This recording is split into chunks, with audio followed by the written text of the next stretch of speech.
दोस्तों, एक demonic mobile number जो जिसके पास जाता है वो इंसान मारा जाता है। और हमारी आज की मूवी इसी नंबर के बारे में है। मूवी है कोरियन हॉरर जिसका नाम है फोन, जो आपको हिलाकर रख देगी। इन शॉर्ट हम फॉलो करेंगे एक जर्नलिस्ट को जो एक नया नंबर खरीदने के बाद एक डेमोनिक जंजाल में फंस जाएगी। तो आप लोग वीडियो को पूरा लास्ट तक देखना। चैनल पे नए हो तो चैनल को सब्सक्राइब करो, वीडियो को लाइक करो और इसे शेयर करो। इंस्टाग्राम को जाकर फॉलो कर लो जहां पर मैं मैसेजेस का पर्सनली रिप्लाई करता हूँ, क्योंकि अब मैं आपको बताने जा रहा हूँ फोन कोरियन मूवी की एक डरावनी डेमोनिक कहानी। तो ये कहानी शुरू होती है एक लड़की को मेट्रो में दिखाते हुए जिसका लगातार फोन बज रहा था, पर वो फोन नहीं उठा रही थी। घर पहुंच के वो एलिवेटर में चढ़ती है और ये लड़की काफी डरी हुई थी कि तभी लाइट्स भी फ्लिकर होने लगती है। एलिवेटर अपने आप रुक जाता है और बुरी तरीके से कांपने लगता है, जिसके बाद लड़की के पास फिर से फोन आता है। वो फोन उठाती है पर फोन पे उसे सुनाई देती है एक सिर्फ स्टैटिक आवाज, जिसके बाद वो लड़की पागल सी हो जाती है एंड देन वो मारी जाती है। सीन यहाँ से आता है जीवोन नाम की एक लड़की पे जो एक जर्नलिस्ट है, और रिसेंटली जीवोन ने एक सेक्स स्कैंडल को एक्सपोज करा था अपने एक आर्टिकल में। एक गैंग थी जो टीनेजर्स को पकड़कर मोलेस्ट वगैरह कर रही थी, जिसे जीवोन ने एक्सपोज कर दिया था। और अब तब से ही जीवोन को अजीब अजीब फोन आ रहे हैं। उसे अननोन ईमेल से भी मैसेज करे जा रहे थे नेकेड लड़कियों की फोटोज के, और साथ ही साथ जीवोन पे कुछ लोग नजर भी रख रहे थे। ये वही गैंग वाले थे, पर दोस्तों जीवोन उन गैंग वालों से डरती नहीं। वो एक बहादुर लड़की थी। नेक्स्ट डे जीवोन अपना सामान पैक कर कर जाने लगती है घर, पर वो गैंग वाले अभी भी जीवोन के पीछे थे। जीवोन देन एक्शन राउडी लड़की की तरह गाड़ी चलाकर अपना पीछा गैंग वालों से छुड़वा लेती है, और आज जीवोन जाती है अपनी बहन होजंग से मिलने।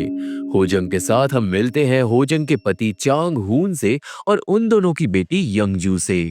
जीवोन अब सोच रही थी कि उसे अपना घर शिफ्ट कर देना चाहिए और अपना नंबर बदल लेना चाहिए, और जीवोन की मदद करते हैं उसकी बहन और उसका पति। वो दोनों जीवोन को अपना एक खाली घर रहने को दे देते हैं, जिसकी सिक्योरिटी काफी अच्छी थी। दिन रात में अपने सामान के साथ जीवोन पहुंचती है अपनी बहन के खाली घर के अंदर, जो अंदर से काफी बड़ा और आलीशान था।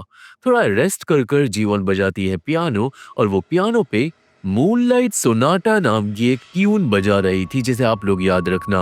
वो ट्यून पूरे घर में गूंजने लगती है, और थोड़ी देर बाद जीवन को घर में सुनाई देती है अजीब आवाजें। वो जाकर चेक करती है और उसे एक स्टोरेज रूम के अंदर यंगजू की एक बड़ी सी पेंटिंग मिलती है, और उसी पेंटिंग के पीछे दीवार में से अजीब आवाजें आ रही थी। पर जीवन को लगता है कि शायद कोई चूहा होगा। अब दोस्तों जीवन को ये कमरा बहुत अच्छा लगा था, तो वो इसी स्टोर रूम को साफ कर कर अपने कमरे में बदल लेती है। वो दिन बैठती है काम करने, और एक बार फिर से गैंग वालों ने जीवन को भेजी हुई थी एक डिस्टर्बिंग लाश की फोटो। जीवन फोटो डिलीट करती है, पर अचानक लैपटॉप की स्क्रीन ग्लिच करने लगती है और स्क्रीन पे लिख कर आता है 6644 नंबर, जिससे जीवन डर जाती है। इतना ही नहीं, नेक्स्ट डे जीवन जाती है एक नया नंबर लेने, और सरप्राइजिंगली जो नंबर उसे मिलता है ना, उस नंबर के एंड में भी 6644 ही था। जीवन इस बात पे ज्यादा ध्यान नहीं देती, और वो सक्सेसफुली अपना नंबर चेंज कर लेती है। अब उस दिन जीवन, होजंग और यंगजू साथ जाते हैं एक म्यूजियम में, और एक पेंटिंग देखते वक्त जीवन के नंबर पे बार बार कोई कॉल करने लगता है। म्यूजियम में लोग परेशान होने लगते हैं, और एक बार जीवन का फोन उठा लेती है यंगजू। दोस्तों फोन उठाते ही यंगजू का बिहेवियर बदल जाता है। वो पागलों की तरह चिल्लाने लगती है, जैसे उसने भूत की आवाज सुन ली हो। होजंग अपनी बेटी को संभालती है, और जीवन चेक करती है कि फोन पे कौन है, पर फोन पे बस स्टैटिक आवाज आ रही थी और कुछ नहीं। अब इसके बाद रात को दोनों बहनें फोन पे बात करती है, और होजंग को ये लग रहा था कि फिर से गैंग वाले जीवन को परेशान कर रहे हैं। पर दोस्तों जीवन अपना नंबर बदल चुकी थी, तो ऐसा हो ही नहीं सकता। देन जीवन को देर रात को एक बड़े से बेड के ऊपर मिलती है एक लड़की, जिसके हद से ज्यादा लंबे बाल थे, और वो रो रही थी। जीवन जाकर उस लड़की को टच करती है, पर अचानक कोई आत्मा उसे डरा देती है और जीवन जाग जाती है। मतलब ये बस एक सपना था। जीवन को दिन कॉल आता है, पर डर के मारे अब जीवन फोन नहीं उठाती। और वहीं दूसरी तरफ यंगजू को अपने कमरे में विस्पर सुनाई दे रहे थे, और जल्दी ही उसे एक इविल आत्मा भी दिखने लगती है। नेक्स्ट डे यंगजू बीमार हो जाती है, पर डॉक्टर्स को लगता है कि सिर्फ नॉर्मल फीवर है और कुछ नहीं। देन उस शाम को जीवॉन मिलती है अपने एक जर्नलिस्ट फ्रेंड से और वो उसे बताती है कि उसे नए नंबर पे भी अजीब कॉल आ रहे हैं। जर्नलिस्ट के हिसाब से जीवॉन को जो गैंग वाले स्टॉक कर रहे थे, उन्हें पता लग गया होगा कि कहां से जीवॉन ने नया नंबर लिया है और शायद इसलिए ही वो जान गए हैं कि उसका नया नंबर क्या है। जीवॉन की सेफ्टी के लिए जीवॉन का दोस्त उसे दे देता है एक इलेक्ट्रिक टेजर, पर देन उस रात को जीवॉन न्यूज देखती है कि वो जो गैंग वाले थे उन्हें फाइनली पुलिस ने पकड़ लिया है, जिससे जीवॉन के दिल को शांति मिलती है। पर इसके बाद ही थोड़ी देर में जीवॉन को फिर से आता है अननोन नंबर से फोन। जीवॉन फोन उठाकर पूछती है कि भाई कौन है, क्या चाहिए, पर दूसरी तरफ से बस एक लड़की कुछ अजीब बातें बड़बड़ा रही थी। देन फोन कटने के बाद जीवॉन बाहर ड्राइव पे जाती है, जहाँ पे बारिश में उसे भीगती हुई मिलती है एक लड़की। जीवॉन उस लड़की को लिफ्ट देती है घर तक के लिए, पर वो लड़की बहुत अजीब थी और वो पूरे रास्ते कुछ भी नहीं बोलती। जिसके बाद अचानक सेम लड़की आ जाती है गाड़ी के सामने, जिससे जीवॉन के होश उड़ जाते हैं। और जब जीवॉन गाड़ी से उतरकर चेक करती है तो ना तो वो लड़की गाड़ी के बाहर थी और ना ही वो लड़की गाड़ी के अंदर थी, जिससे अब जीवॉन समझने लगती है कि शायद उसके साथ कुछ डिमोनिक हो रहा है। अब जीवॉन घर पहुंचकर अपना मुंह वगैरह सिंक खोलकर धोती है, पर सिंक में पानी के साथ बाल निकलने लगते हैं। अचानक भूकंप सा आने लगता है और उसे शीशे में एक क्रीपी लड़की दिखाई देती है, जिससे जीवॉन की सांसें फूल जाती है। सीन जाता है ओजंग पे, जो अपनी बेटी को सुलाने के बाद अपने पति के साथ बैठती है और दोनों की बातों से हमें पता चलता है एक बड़ा राज। असल में दोस्तों, होजंग मां नहीं बन सकती थी और होजंग ने आर्टिफिशियल तरीकों की मदद ली थी मां बनने के लिए, पर कैसे ये हमें आगे पता चलेगा। अब होजंग और चांगहुन इंटीमेट होते हैं, पर तभी योंगजू आ जाती है और वो अपने पापा से चिपक जाती है ये बोलकर कि उसे डर लग रहा है। पर योंगजू का बिहेवियर यहाँ पे थोड़ा स्ट्रेंज था। अगले दिन होजंग जीवोन को बताती है कि योंगजू अजीब बिहेव कर रही है और जीवोन के हिसाब से ये सब तब से हो रहा है जब से म्यूजियम के अंदर योंगजू ने फोन उठाया था। इस बात को इन्वेस्टिगेट करने के लिए जीवोन योंगजू को अपने घर ले जाती है। देन उसे नहलाते हुए जीवोन पूछती है कि योंगजू ने फोन के अंदर क्या सुना था, पर योंगजू को वो बात याद नहीं थी। इतना ही नहीं, योंगजू अब अजीब तरीके से बोलने लगती है कि वो अपने पापा से सच्चा प्यार करती है। देन नहाने के बाद योंगजू फिर से बोलती है जीवोन को कि वो अपनी मम्मी से प्यार नहीं करती, जिससे अब जीवोन सोच में पड़ जाती है कि हो क्या रहा है। देन अचानक जीवोन को शीशे में योंगजू के बजाय दिखाई देती है वो क्रीपी आत्मा, जिससे हम लोग समझ जाते हैं कि शायद वो आत्मा योंगजू को पोजेस करना चाहती है। अब अगले दिन जीवोन को अपने दोस्त से पता चलता है कि जीवोन ने जो नया नंबर लिया है ना, उसके कॉल लॉग्स के अंदर कोई भी कॉल नहीं है। कहने का मतलब कोई अननोन नंबर से जीवोन को कॉल नहीं आ रहा था, जो कि अजीब बात है क्योंकि जीवोन को तो डेली कॉल आ रहे हैं। जीवोन के दोस्त ने उन लोगों का भी पता लगा लिया था जिन लोगों पे ये नंबर था जीवोन से पहले। और दोस्तों, एक मिस्ट्री यहाँ पे थी। जीवोन से पहले ये नंबर दो लोगों पे था, एक लड़का जो कार एक्सीडेंट में मारा गया था और एक लड़की जो हार्ट अटैक से मारी गई थी। कहने का मतलब ये शायद नंबर ही श्रापित है। वहीं दूसरी तरफ आज होजंग को चांगहुन फ्लावर्स बेचता है, पर फूलों को देखकर योंगजू को जेलसी फील होती है। योंगजू गुस्से में आ जाती है और वो जाकर अपनी एक फैमिली फोटो तोड़कर हंगामा मचा देती है और योंगजू के बिहेवियर से होजंग हो जाती है परेशान। देन उस दिन जीवोन जाती है और वो बात करती है एक कंपनी में जहाँ पे वो लड़का काम करता था जिसके पास वो श्रापित नंबर था। जीवोन एक आदमी से पूछती है उस लड़के के बारे में और वो आदमी बताता है कि जब से उस लड़के ने नया नंबर लिया था तब से उसे एक अननोन नंबर से कॉल आ रहा था और वो लड़का हमेशा बोलता रहता था कि उसे एक आत्मा परेशान कर रही है। जीवोन इसके बाद जाती है उस जगह पे जहाँ पे लड़के का कार एक्सीडेंट हुआ था और वहाँ पे जीवोन को आता है एक विजन में वो उसी लड़के का कार एक्सीडेंट देखती है। पर दोस्तों, एक्सीडेंट से पहले उस लड़के को दिखाई दी थी वो डिमोनिक आत्मा। ये सब विजन में देखकर जीवोन चौंक जाती है और इतना ही नहीं, जिस रोड पे कार एक्सीडेंट हुआ था ना, वो रोड सीधा जीवोन के घर की ओर जा रही थी। अब नेक्स्ट डे जीवोन, होजंग और चांगहुन योंगजू को लेकर जाते हैं साइकेट्रिस्ट के पास। वहाँ पे थेरेपी वगैरह से पता चलता है कि योंगजू अपने पापा से प्यार कर रही है एक अडल्ट की तरह, क्योंकि वो एक छोटी बच्ची है और उसके लिए प्यार वाला कॉन्सेप्ट नया है। यही रीजन है कि यंगजू को अपनी माँ से जलन हो रही थी, पर डॉक्टर्स के हिसाब से डरने की बात नहीं है। काफी सारी लड़कियां इस एज में ये बिहेवियर शो करती है, पर जीवोन को यहाँ पे लग रहा था कि दाल में कुछ डिमोनिक है। अब उस रात को जीवन जाती है उस बिल्डिंग में जहाँ पे उस नंबर की दूसरी मालकिन को हार्ट अटैक आया था, और वहाँ के गार्ड से जब बात होती है तो दोस्तों हमें पता चलता है कि वो दूसरी मालकिन और कोई नहीं, वो ही लड़की है जिसे हमने मूवी की स्टार्टिंग में देखा था। वो लड़की एलिवेटर में इतनी बुरी तरीके से डर गई थी कि उसे हार्ट अटैक आ गया था।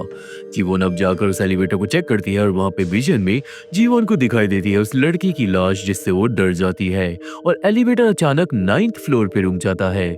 जीवन देन एलिवेटर से उतरकर सीढ़ियों से नीचे जाती है, पर उसे पूरा टाइम ये फील हो रहा था जैसे उसका कोई पीछा कर रहा हो। और अब यहाँ से जीवन की रातों की नींद उड़ जाती है और वही यंगजू का बिहेवियर अपने पापा के लिए काफी लगाव से भरने वाला हो जाता है, और सेम टाइम पे वो अपनी माँ पे डिमोनिक हमले करने लगती है, उसे चाटे वगैरह मारने लगती है। एनीवे अब अगले दिन जीवन जाती है एक लड़की के घर पे, और इस लड़की पे वो श्रापित नंबर था उन दोनों लोगों से पहले जो मर चुके हैं। जीवन को लगता है कि उस लड़की से बात कर कर पता चलेगा कि माजरा क्या है, पर घर पहुंच के जीवन को पता चलता है कि उस लड़की का नाम था जिन ही। और दोस्तों जिनही की माँ बताती है कि जिनही सालों से गायब है। जिनही की माँ ने जिनही का नंबर सालों तक चालू रखा था, पर अभी कुछ टाइम पहले वो नंबर जिनही की माँ ने कैंसिल करा दिया था। देन ऑब्वियसली कंपनी वालों ने जिनही के नंबर को रीसेल कर दिया, जिसके बाद 2 लोग मारे गए और अब वो नंबर जीवन के पास है। कहने का मतलब जिनही ही वही लड़की है जिससे ये मिस्ट्री जुड़ी हुई है। जीवन जाकर जिनही की एक दोस्त से बात करती है और उसे पता चलता है कि गायब होने से पहले जिनही पियानो बजाना सीख रही थी। जिनही पियानो पे मूनलाइट सोनाटा ट्यून बजाती थी, जिससे जीवन चौंक जाती है क्योंकि नए घर में शिफ्ट होने के बाद जीवन ने भी मूनलाइट सोनाटा बजाया था। तो कहीं शायद उसी गाने की वजह से वो आत्मा जीवन के पीछे तो नहीं पड़ गई। आपको क्या लगता है मुझे कमेंट में जरूर बताना। एनीवे जिनही की दोस्त अब बताती है सांग मी के बारे में, जो स्कूल टाइम पे जिनही की बेस्ट फ्रेंड थी। जिनही के गायब होने के बाद सांगमी को कोई अननोन नंबर से कॉल करने लगा था, और एक बार सांगमी इतनी बुरी तरीके से डर गई थी कि उसने क्लास में सबके सामने अपने कानों के पर्दे फाड़ लिए थे एक पेन से स्टैब कर कर। अब दोस्तों इन कहानियों से जीवन समझ जाती है कि जिनही मर चुकी है और उसकी डिमोनिक आत्मा सबको मार रही है। क्यों, ये वो खुद नहीं जानती, पर ये सब कुछ जीवन जाकर बताती है हो जंग और चांगहुन को, क्योंकि जीवन के हिसाब से यंगजू पोजेस्ड है। हालांकि जीवन की बातों पे चांगहुन बिल्कुल यकीन नहीं करता और वो जीवन को साफ बोल देता है कि अब से जीवन उनकी फैमिली से ज्यादा नहीं घुले मिलेगी। देन इसके बाद पास की एक बात सामने आती है। आपको याद होगा कि मैंने बताया था कि हो जंग मां नहीं बन सकती। वेल तो हुआ ये था कि डॉक्टर्स ने जीवन के शरीर में से फीमेल एग को निकाल लिया था और होजंग के अंदर डाल दिया था। कहने का मतलब यंगजू आधी जीवन की बेटी है। यही रीजन था कि जीवन यंगजून से इतना ज्यादा प्यार करती है, क्योंकि आखिरकार उसके जन्म के लिए जीवन ने अपने अंदर से एग्स को दिया था। और अब सिंस जीवन यंगजू की मदद नहीं कर पा रही, इसलिए वो बहुत ज्यादा उदास हो जाती है। देन नेक्स्ट डे जीवन मिलती है सांगमी से, जो अब अंधी और बहरी है। जीवन को सांगमी अब बताती है जिनही की कहानी। असल में दोस्तों जिनही एक बड़े आदमी से प्यार करने लगी थी, और उसी आदमी से बात करने के लिए जिनही ने ये नंबर लिया था, और उसी आदमी को इम्प्रेस करने के लिए जिनही पियानो पे मूनलाइट सोनाटा ट्यून को बजाना सीख रही थी। वो ट्यून सांगमी ने ही जिनही को बजाना सिखाया था, पर फिर एक दिन जिनही को उस आदमी ने इग्नोर करना स्टार्ट कर दिया था। जिनही परेशान रहने लगी थी, पर बात इतनी सी नहीं है, क्योंकि एक दिन सांगमी को जिनही की डायरी में मिला था एक प्रेगनेंसी टेस्ट। हाँ दोस्तों, जिनही प्रेग्नेंट हो गई थी उस आदमी की वजह से, पर जिनही ये नहीं चाहती थी कि ये बात किसी को भी पता चले, और इसलिए जिनही ने सांगमी को मारने की धमकी दी थी गायब होने से पहले।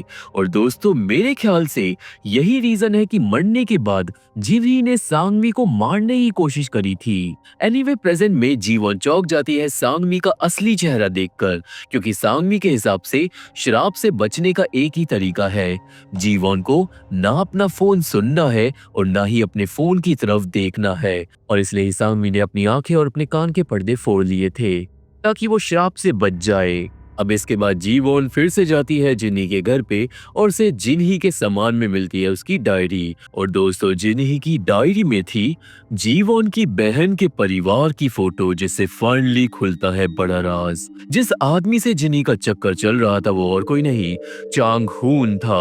और चांग हुन ने ही जिन्ही को प्रेग्नेंट कर दिया था। उन दोनों का अफेयर बहुत टाइम तक चला था और चांग हुन डेली जिन्ही को उसी घर में लेकर आता था जिस घर में इस वक्त जीवोन रह रही है। इतना ही नहीं, दोनों को एक दूसरे से सच्चा प्यार हो गया था। पर जब जिन्ही प्रेग्नेंट हो गई तो चांग हुन ने उसे इग्नोर करना स्टार्ट कर दिया था।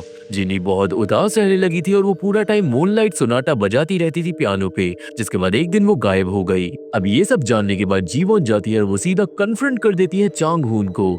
जीवोन बोलती है कि चांग हुन को सच्चाई बतानी होगी सबको, वरना जिन्ही की आत्मा को शांति नहीं मिलेगी। और अगर ऐसा उसने नहीं किया तो यंगजू की जान को भी खतरा हो सकता है।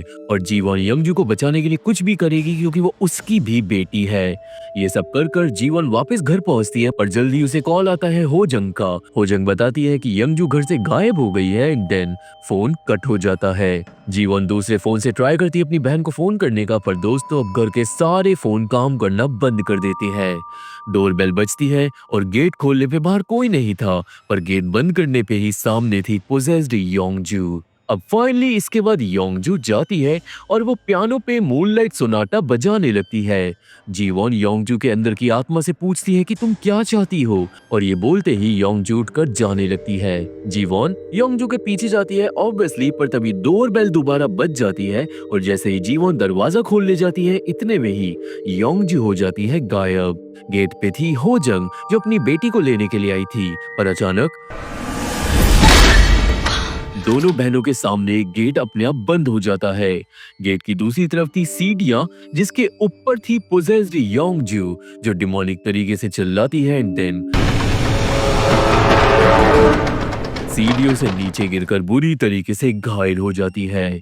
दोनों बहनों के होश उड़ जाते हैं, पर लकीली योंगजू जिंदा बच गई थी और उसे हॉस्पिटल में एडमिट कर दिया जाता है। दोस्तों ऑब्वियसली इस सब के बाद जीवन समझ जाती है कि उसे इस श्राप को खत्म करना ही होगा, और इसलिए वो तुरंत वापस पहुंचती है अपने घर और चेक करती है अपना लैपटॉप जिसकी स्क्रीन अभी भी ग्लिच कर रही थी और स्क्रीन पे वही नंबर था। देन कॉल आता है उस डिमोनिक आत्मा का, पर इससे पहले जीवन आत्मा से बात कर पाती वो आत्मा जीवन को कर लेती है पोजेस, और पोजेशन की हालत में जीवन निकाल लेती है एक सॉकेट दीवार से बाहर। देन जीवन को फिर से होश आ जाता है और होश में आने के बाद जीवन नोटिस करती है कि ये सॉकेट तो नकली है, जिसके बाद सॉकेट खींचने लगती है वो दीवार से, जिसके साथ ही साथ दीवार से प्लास्टर भी उतर जाता है और जीवन को फाइनली मिल जाती है जिन्ही की लाश, जिससे उसकी रूह कांप जाती है।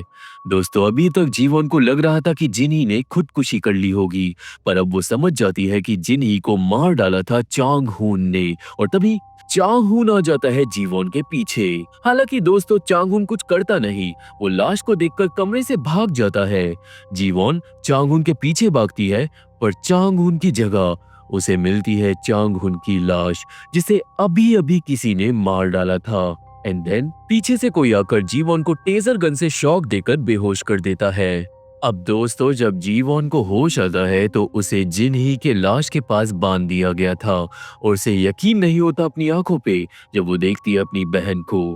कहने का मतलब होजंग हमारी असली डिमोनिक विलन है। सीन अब पास में जाता है और हम देखते हैं होजंग को, जिसने एक दिन अपने पति को देख लिया था जिन्ही के साथ। होजंग ने देन इन्वेस्टिगेशन करी थी और जल्दी उसे पता चल गया था कि उसका पति चक्कर चला रहा है जिन्ही के साथ। इतना ही नहीं, एक वॉइस रिकॉर्डिंग से होजंग को पता चल गया था कि जिन्ही प्रेग्नेंट भी है, और इस सब के बाद चांग हुन एक दिन जापान चले गया था 4 दिन के लिए। कहने का मतलब दोस्तों चांग हुन को पता ही नहीं था कि जिन्ही प्रेग्नेंट है। देन चांग हुन के जाने के बाद होजंग ने जिन्ही को मिलने के लिए बुलाया था।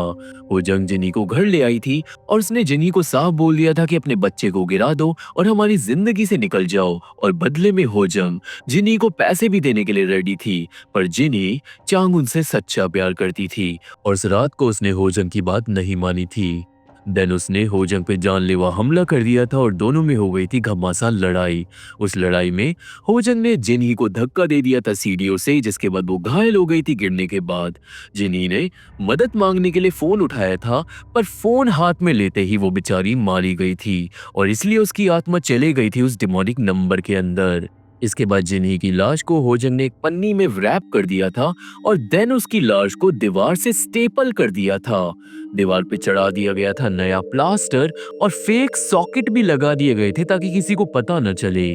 और इसी तरीके से होजंग ने जिनही को खत्म कर दिया था। और अब प्रेजेंट में ये सब सुनकर जीवोन ऑब्वियसली शॉक में थी।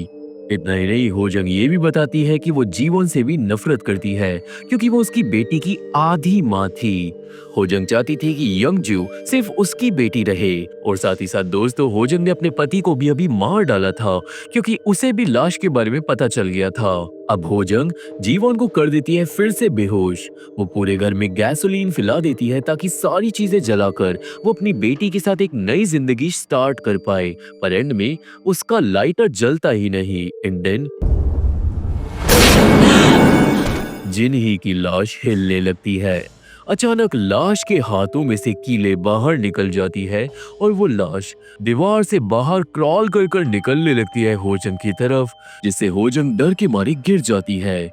वो आत्मा होजंग को एंड में बुरी तरीके से खत्म कर देती है और उसके बाद अगली सुबह जब जीवन को होश आता है ना, तो उसकी बहन अजीब तरीके से मरी पड़ी थी और फाइनली ये अनसॉल्व्ड केस सॉल्व हो गया था। मूवी के फाइनल सीन में जीवन उस श्रापित फोन को समुंदर में फेंक देती है और चिल्लाकर बोलती है, सब लोग डिमोनिक आर्काइव्स चैनल को सब्सक्राइब कर लो बहुत सारे हॉरर रिकैप के लिए। जिसके बाद अब वो यंगजू के साथ खुशी खुशी रहेगी और ये मूवी यहीं पे खत्म हो जाती है। तो ये थी एक्सप्लेनेशन फोन डिमोनिक मूवी की और मुझे आशा है कि आप सभी को मूवी समझ आ गई होगी और मेरी वीडियो पसंद आई होगी। इस चैनल के अपडेट पाने के लिए आप लोग टेलीग्राम को ज्वाइन करो। मेरे से जुड़ने के लिए, पर्सनली बात करने के लिए आप लोग इंस्टाग्राम को फॉलो करो। वीडियो को लाइक करो, इसे अपने दोस्तों के साथ शेयर करो और चैनल को सब्सक्राइब करना तो बिल्कुल भी मत भूलना, क्योंकि आपके लिए डिमोनिक आर्काइव्स चैनल ला कर देता है बेस्ट हॉरर रिकैप्स। और अब मैं आप लोगों से मिलूंगा अपनी अगली वीडियो में। तब तक के लिए थैंक यू, बाय बाय।